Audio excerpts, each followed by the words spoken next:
The American dream to me will always be a memory of my father. My mother came to this country at the age of 14 by herself, and she was from Austria, which is now part of Poland. She said she was sick on the boat the whole time, and I think she said it was 3 weeks that she was on board. But I was glad she made it here, and we're all here. My mother's grandparents came from Poland. And grandparents came over from what was then Yugoslavia in the late 50s and early 60s. And if I had stayed there, I probably would have gotten caught in the Yugoslavian wars in the mid-90s. My mother's maiden name was Margaret Pongras, and her grandmother came over from Hungary. He called it the thorny road to freedom. So he eventually left Czechoslovakia at the age of 19, making his way on his hands and knees across the border into Germany, where he was greeted by American soldiers who escorted him away from the dangers of the border patrol.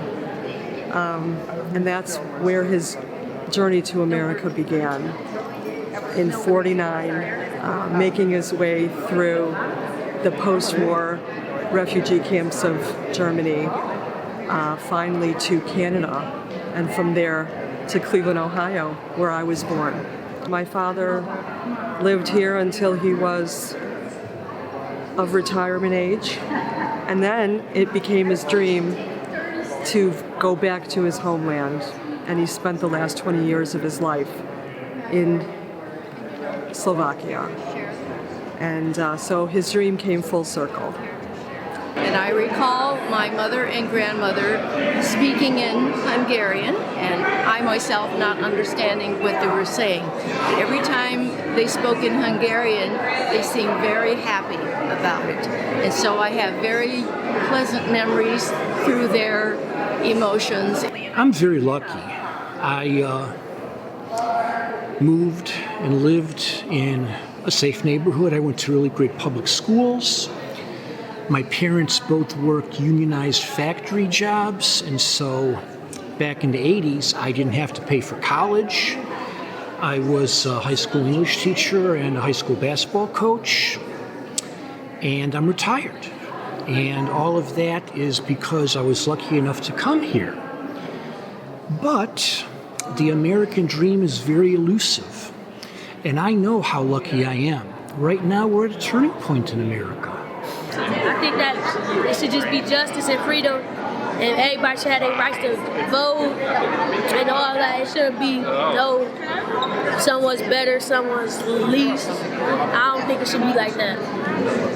I think it's just taking care of community and being like what's best for the community or not. I feel like people could help recycle and then make a help save the earth. The American dream hasn't been there for everyone. A lot of it depends on, unfortunately, how much money you have.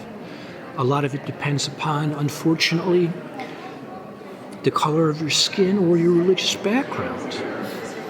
There was a book about the Bread and Roses textile strike in Lawrence, Massachusetts, I believe in 1912. It's called Bread and Roses, and it starts out with a quote from an Italian immigrant who states, "I had heard that the streets of America were paved with gold. When I got here, not only were they not paved of gold, they weren't paved at all, and they wanted me to pave them." So I think that, as always, America is an enigma, and there's many stories, and there's not one story